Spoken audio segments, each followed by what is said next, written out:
perjuangan reformasi itu boleh membela rakyat, bukan zaman 22 bulan. Walaupun begitu, 22 bulan yang dikatakan lemah di zaman Mahathir, tapi belum ada satu rakyat pun yang merintih, merayu minta mengeluarkan duit ke BSP.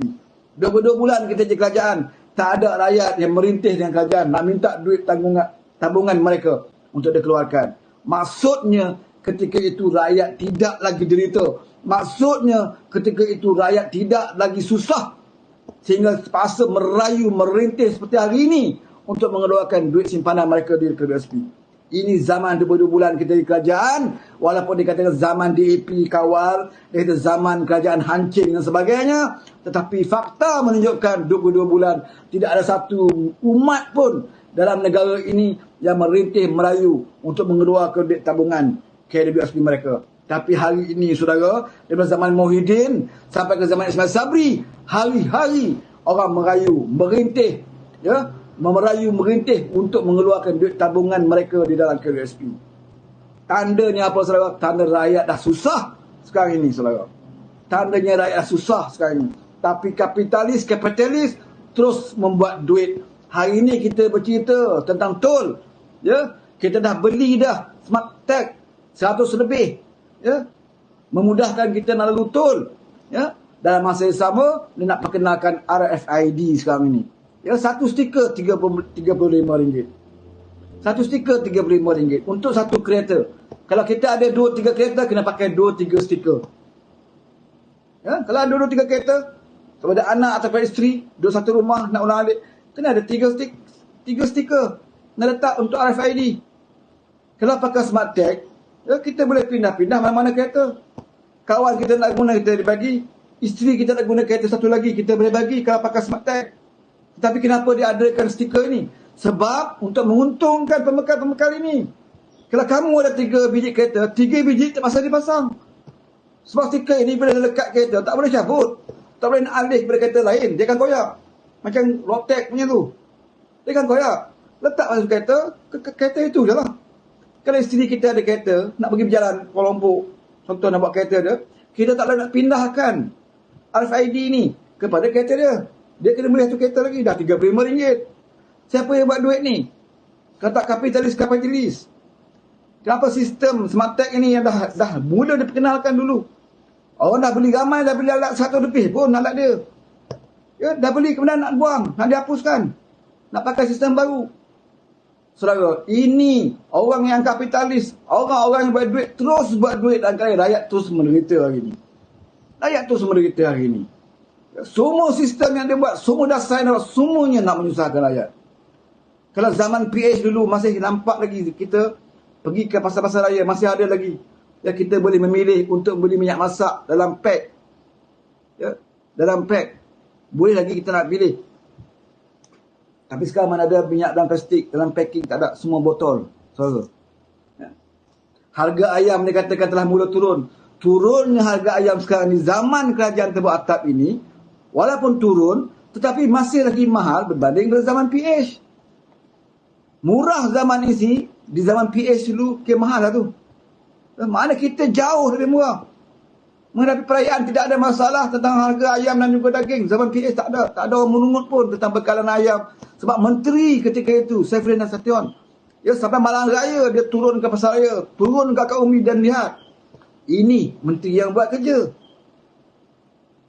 Sama juga dengan menteri alam sekitar, Termin Toman. Dia menteri alam sekitar, dia lebih tahu keadaan cuaca negara kita. Dia tahu kedudukan, bagaimana banjir besar tak besar berlaku. Dia tahu sebelum dia salurkan maklumat ini kepada rakyat. Menteri tahu. Tetapi dia dalam keadaan dia tahu negara akan dilanda banjir yang besar, dia boleh pergi umrah, saudara. Ini menteri yang tidak bertanggungjawab. Nama saja ustaz, pendidikan agama, tapi tidak ada langsung tanggungjawab pada rakyat. Ya? Tidak ada langsung tanggungjawab. Umrah perkara yang sunat, tetapi kewajipan perkara wajib dia untuk menentukan keselamatan rakyat, dia tinggalkan. Dia jadi menteri, dia jadi amanah, ya, amanah dia diberikan oleh Perdana Menteri, bukan amanah dari rakyat. Dia tidak dapat amanah rakyat pun. Kerana jadi menteri bukan mandat rakyat. Dia jadi kerajaan bukan mandat rakyat. Tetapi amanah dia dilantik oleh Perdana Menteri yang tidak mendapat mandat rakyat ini, seharusnya dia jaga. Seharusnya dia bersama rakyat menghadapi banjir. Seharusnya dia bersama-sama dengan kerajaan bermesyuarat menghadapi banjir. Bagaimana persiapan dia? Tetapi dia boleh pergi menunaikan fardu umrah, menunaikan ibadah sunat umrah. Perkara sunat dia pergi, dia tinggalkan perkara wajib, iaitu menjalankan tugas dan tanggungjawab dia yang gajinya dibayar oleh rakyat. Ini Menteri Agama. Sebab itu tak pelik banjir kali ini adalah banjir yang gagal ditangani oleh kerajaan sekarang ini kerana mereka tidak ada persiapan langsung. Kerana menteri-menterinya itu semua melepaskan tengkuk, semua nak makan gaji buta, saudara. Yang jadi mangsa adalah rakyat.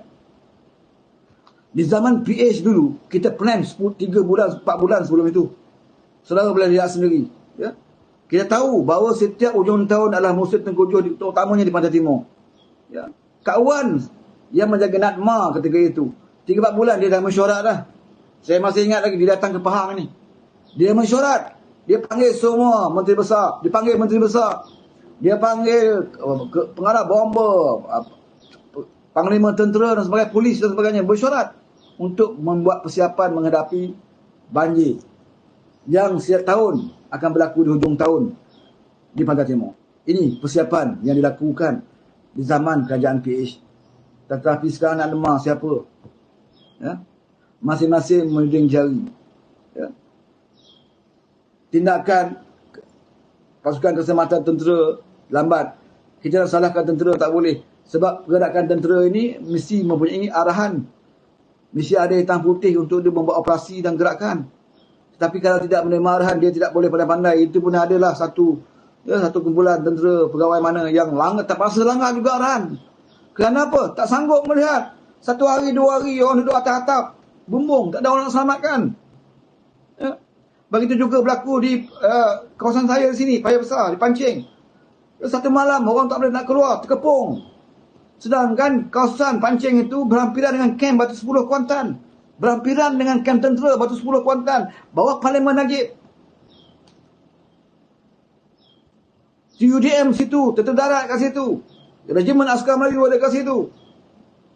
Kor Amor diraja di situ. Kalau digerakkan, tidak ada masalah. Bukan jauh pun, tak sampai setengah jam pun. Daripada kem nak pergi ke Pekan Pancing. Tapi berlaku 1 malam, orang tidak boleh keluar. Terkepung. Tak ada bot yang masuk untuk hantar makanan. Sebab apa? Sebab tentera ini kena ada arahan. Baru boleh mereka keluar.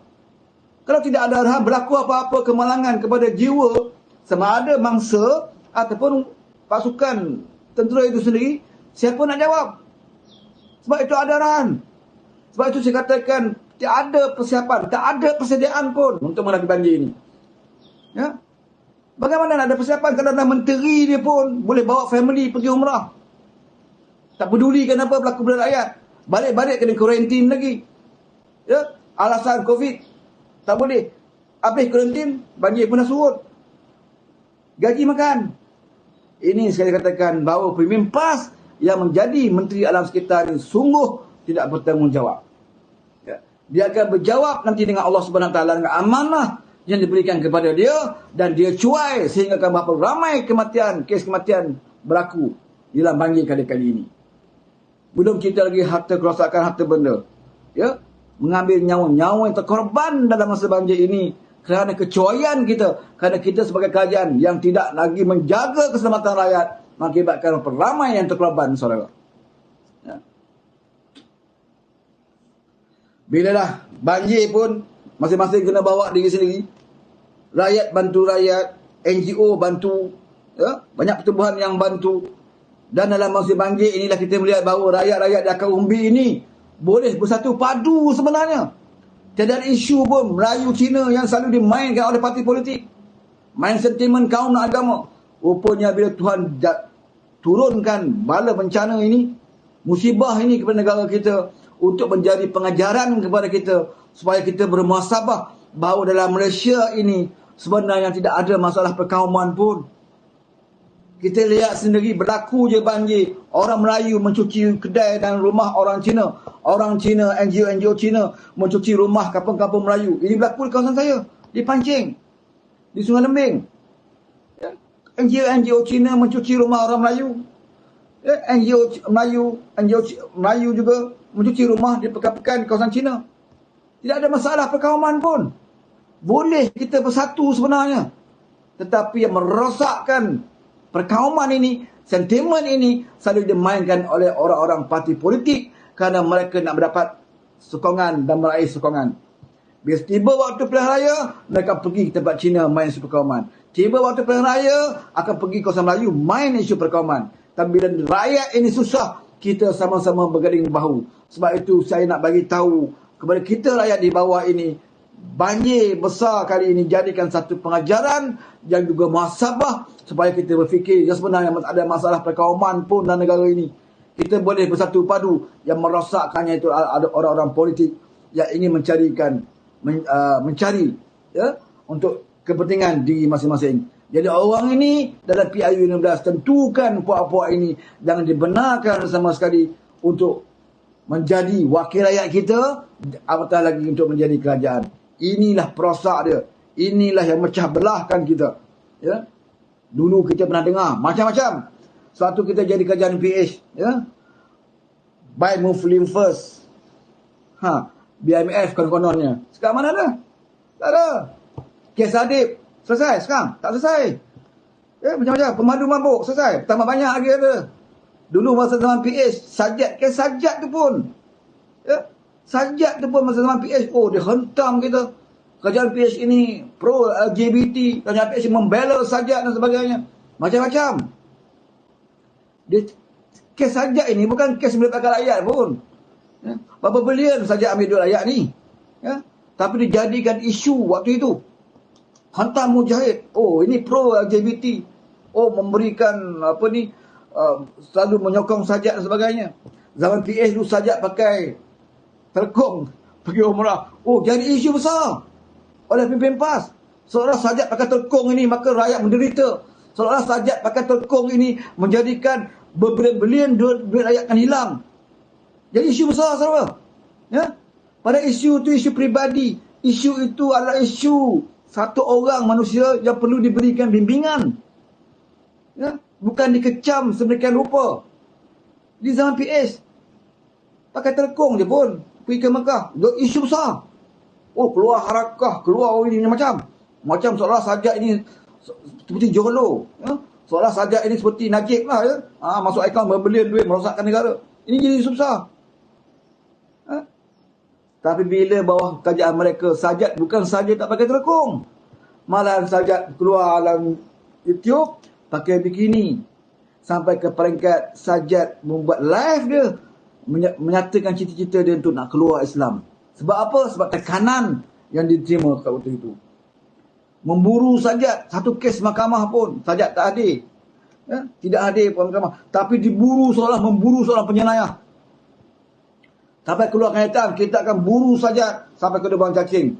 Ini kenyataan yang menakutkan sajat sehingga dia melarikan diri keluar negara. Ini kenyataan yang menjadikan keluarga dia rasa malu dan keluarga dia rasa amat tertekan. Seolah-olah sajat dijadikan buruan pengganas seperti mana kita mencari long tiger. Saudara. Ya? Kalau long tiger boleh tangkap, sajat boleh terlepas ke Thailand. Ya, hebat juga sajat ni. Ya? Sebab tu saya katakan, di zaman PH kita mendampingi puak-puak ini kerana kita nak memperbaiki mereka. Kita tidak menjadikan puak-puak ini sebagai musuh kita untuk kita lawan dan kita tentang dan kita sekat segala hak-hak mereka. Kita harus perbaiki mereka. Sebab itu di zaman PH, ya, badan-badan yang memberikan bimbingan kepada kumpulan LGBT ini, puak-puak ini, kita salurkan mereka bantuan zakat. Kita bukan bagi zakat kepada individu-individu ini, tetapi kita berikan zakat kepada pertubuhan yang memberikan motivasi, counselling kepada puak-puak ini. Ya, kerana puak-puak ini perlu diselamatkan, bukan dijadikan musuh, bukan dijadikan buruan sebagai seorang penjenayah. Ini waktu zaman PH buat. Tapi bila kita buat, dia kata kita ni pro LGBT. Ini masalah dia, saudara. Sekarang ini bila mereka jadi kerajaan, apa yang tak ada? Pertandingan Ratu Cantik, pertandingan Ratu tak cantik, pertandingan apa tak ada? Apa? Oktoberfest tak berlaku. Di zaman mereka berlaku. Bahkan sampai Terengganu, di pantai Terengganu bersepah botol arak. Apa, saudara? Ya? Sebab itu nak gambarkan kepada saudara bahawa bercakap Islam ini kena buat apabila kita ada kuasa. Jangan cari dalih kenapa kita tak buat. Sekarang ni macam-macam dalih lah. Ya? Zaman kita dulu Ha? Mereka mohon untuk jenama Arab Timah. Kita buat tak tahu, tak ada, kita tak lulus kan zaman PH. Tak lulus kan. Bila lulus? Bila zaman mereka. Zaman mereka jadi kerajaan, baru mereka luluskan jenama Timah. Ya? Apa dasar mereka? Apa dasar mereka? Di luar bidang kuasa. Katanya dia, oh kita PAS, bukan kita jadi Perdana Menteri. Bukan kita kontrol kerajaan, kita ada sikit saja dalam kabinet. Macam mana kita nak suarakan? Kita ada sikit saja. Itu alasan dia. Tapi waktu kita jadi kerajaan PH dulu, mereka hentam DAP. Walaupun DAP dalam kabinet pun tak ramai. Tapi mereka katakan kerajaan PH dikawal oleh DAP. DAP tak ramai dalam kabinet pun. Mereka kata DAP kawal kerajaan PH. Mereka tak ramai dalam kerajaan PN ini. Mereka tidak boleh kawal kerajaan. Bermakna DAP lagi hebat lah. Kalau macam tu. Sebenarnya bukan masalah itu, saudara. Sebenarnya sentimen. Ya? Sentimen untuk mereka, ya, menipu rakyat supaya rakyat rasa mereka lah jago, ya, mereka lah yang ikhlas memperjuangkan Islam, mereka lah Islam membantu orang Melayu. Sekarang ni orang Melayu mana yang dibantu? Yang susah waktu sekarang ini, selepas kita mengalami kesusahan zaman Covid. Sekarang Covid tak selesai lagi. Kesusahan di Covid ini ditambah pula dengan bencana banjir. Berterusan kesusahan rakyat, ya. Walaupun dah 2 Perdana Menteri, saudara, rakyat bertambah susah dan terus susah dan terus susah. Bermakna negara ini sudah hilang kasih sayang daripada Allah Subhanahu Wa Taala. Kerana apa? Kerana kamu menjadi kerajaan bukan, ya, bukan dipilih oleh rakyat.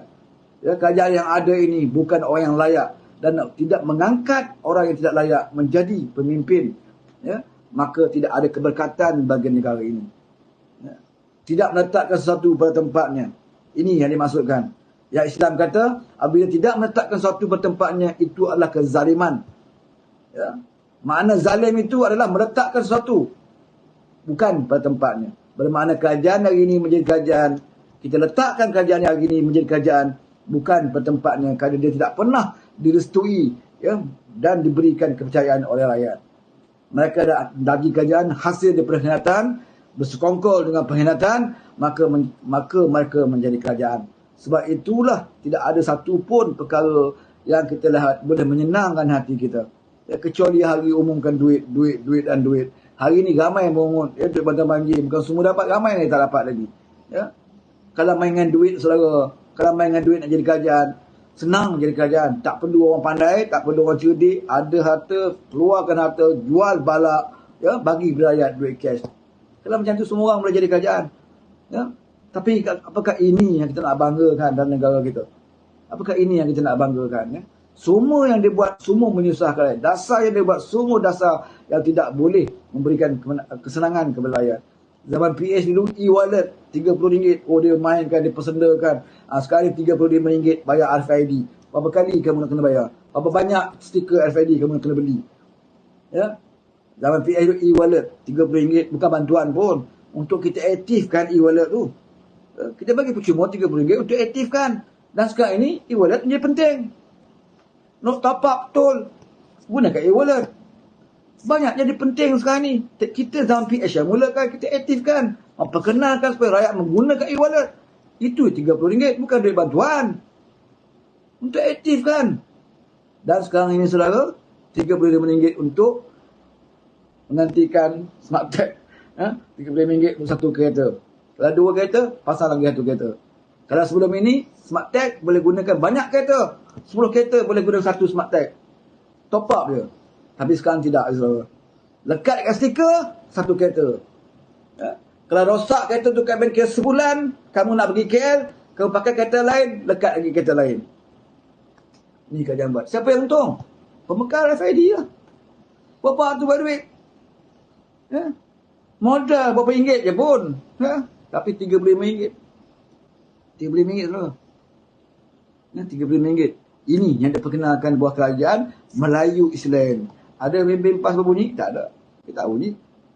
Ya? Ada dia tak bunyi. Harga barang naik pun dia tak bunyi. Isu SPRM cerita lah. Memang dia tak bunyi. Puas hati. Semua dia puas hati. Sebab apa puas hati? Sebab gaji bulanan dia cukup. Allowance dia cukup. Dia boleh hidup. Dia puas hati. Peduli apa dah sekali motor snack duk bising. Pondok-pondok tak dapat bantuan. Jangan bising lah motor snack. Ha? Kamu ni kalau bagi bantuan pun, bil api pun tak boleh bayar. Bil api pun minta derma orang. Motor snack, saya nak beritahu motor snack lah. Kan? Baru 5-6 bulan tertunggak bil api nak kena potong. Sibuk minta derma dalam Facebook. Jadi orang macam ni tak bagi bantuan pun tak apa. Kalau bagi bantuan pun, dia bukannya bayar bil api, bil air pun. Kita tahu apa dia guna duit. Sedangkan murid-murid hantar mengaji di situ bayar yuran. Mana duit yuran tu? Sampai bil api tak boleh bayar. Minta derma dengan orang dalam Facebook. Tapi bila rakyat angkat bendera putih, nak minta makan, oh bukan main. Ya, buat lebay ni. Rakyat angkat bendera putih nak makan ke? Nak minta makan. Oh, dia kata, ini Islam tak ajar angkat bendera putih. Kalau kamu susah, angkatlah tangan berdoa kepada Allah. Ini agama ajar. Bukan angkat bendera putih, dia kata. Ini lebay-lebay. Tapi bila dia susah, tak boleh nak bayar bil api, madrasah dia, angkat tangan doa lah. Solat tahajud, tengah malam doa supaya duit turun daripada langit, boleh bayar bil api. Tahu pula minta derma. Dan bila rakyat minta duit bukan untuk bayar api, bayar rakyat angkat bendera putih bukan untuk nak bayar bil api mereka, bukan untuk bayar sewa rumah mereka, bukan untuk bayar hutang kereta mereka. Mereka angkat bendera putih untuk nak makan anak bini, anak nak menyusu, anak nak makan. Itu sebab dia angkat bendera putih. Tapi kita pesenda-pesendakan rakyat, saudara. Dalam masa yang sama, pemimpin-pemimpin mereka makan gaji dan allowance buta-buta bagi itu saja duit rakyat digunakan. 70, hampir 70 menteri sekarang ini. Ya, sepatutnya kerajaan ini paling mantap daripada kerajaan PH. PH ada 20 lebih menteri pun. Tak sampai. Ini 70, hampir 70. Zaman Muhyiddin 70 menteri dan timbalan. Zaman ini 69 tak salah saya. Ya, lebih kurang. Tapi apa? Bertambah baik? Apa kita rasa bertambah baik sekarang ini? Tak ada, saudara. Bertambah susah. Sebab itu rakyat hari-hari, setiap hari mereka merintih nak minta duit, keluarkan duit dari SP. Ya? Sebab apa? Sebab sampailah ke tahap mereka mengatakan bahawa kalau kamu tak boleh bantu kami, kami nak keluarkan duit yang kami simpan. Ya? Waktu inilah kerajaan kata, oh ini duit simpanan untuk hari tua. Nanti dah tua, nanti susah. Tak ada duit simpanan. Saudara, saya nak bagi tahu, sekarang tak tunggu tua. Belum tua pun lagi, rakyat susah sekarang ni. Belum tua pun lagi dah ramai bunuh diri sekarang ni. Kerana ketekanan hidup. Tak sempat nak tua, rakyat dah rasa susah. Nak tunggu tua bila lagi? Sebab itu rakyat minta. Sebelum ni pernah dengar ke rakyat minta duit ke RSP? Tak ada. Sekarang ini rakyat minta sebab mereka susah. Ada nak bayar sewa rumah, ada nak bayar kereta, ada kereta tak kena tarik, macam-macam masalah. Yang menteri tak tahu. Dia bertukar kereta daripada peraturan perdana nak tukar welfare. Dia orang senang cakap. Ya, kereta tanggung kerajaan. Tapi rakyat nak perlukan duit sekarang ini. Sebab kamu tidak boleh bagi duit. Ada duit kamu bagi penasihat-penasihat. Berapa ramai penasihat yang ada sekarang ini dibayar gaji bertaraf menteri. Menteri, puluh-puluh menteri. Penasihat, Perdana Menteri pun dah keliling penasihat. Dikeliling Perdana Menteri. Tapi satu penasihat pun tidak ada otak yang boleh bantu Perdana Menteri bangunkan negara ini. Kenapa? Kerana Perdana Menteri pun, diri Perdana Menteri yang pun juga tidak ada otak untuk nak bangunkan negara ini. Sebab tidak ada rahmat dan kasih sayang Tuhan. Maka inilah yang berlaku pada negara kita sekarang ini. Jadi kita tidak ada pilihan. Kita tidak ada pilihan, saudara. Ya? Kita tidak ada pilihan. Ini nasib baiklah zaman PKP, zaman kadang SOP yang agak ketat. Kalau tidak, saya kata dah berapa kali perhimpunan akan berlaku di Kuala Lumpur. Kerana rakyat tidak lagi dapat mampu bertahan dengan kerajaan yang ada sekarang ini. Insaflah bagi mereka-mereka yang dahulunya memberikan kerjasama dan juga terlibat untuk memburukkan kerajaan PH, menjatuhkan PH, termasuk Tok Peti Perleh itu sendiri. Ya, dia pun terlibat. Waktu zaman PH macam-macam dia sebut tentang DAP macam-macam. Dia juga terlibat di dalam menyampaikan agenda dia. Dia menggunakan jawatan dia sebagai mufti, menyampaikan agenda dia untuk memburukkan kerajaan PH. Ya. Zaman COVID, ramai yang bab vaksin, ramai yang tak puas hati, ramai yang meninggalkan cucuk vaksin. Dia tak berbunyi. Sikit pun dia tidak berbunyi untuk menyuruh kerajaan, ya, membuat pemeriksaan, membuat penyiasatan mengapa kes berlaku kematian. Tapi dia berlaku kepada bapa dia sendiri. Hari ini baru dia nak berbunyi. Hari ini baru dia nak kata kerajaan, oh tolong siasat. Tolong siasat. Kenapa ramai sangat? Selepas ambil dos yang ketiga ni, ramai sangat yang lumpuh. Ada yang mati, ada tambah teruk. Minta KKM siasat. baru mufti nak bunyi. Sebab apa dia bunyi? Sebab kena pada bayar dia. Kena pada bayar dia. Dan kita doakan supaya ayah dia segera sembuh. Cuma kita nak bagi tahu separuh kita manusia ini, ya, kita tidak akan bercakap kalau tak kena pada diri kita dan keluarga kita. Ya, kita akan jadi pengampu yang hebat kerana tidak berlaku kepada diri kita. Dia berlaku kepada diri kita, berlaku kepada anak kita, berlaku kepada keluarga kita. Baru kita tahu, baru kita kenal apa itu ketidakadilan, baru kita kenal apa itu kezaliman. Saudara, jangan sampai ini berlaku kepada diri kita, baru kita nak sedar. Muhasabahlah diri. Sekian wabillahi taufiq wa hidayah. Wassalamualaikum warahmatullahi wabarakatuh.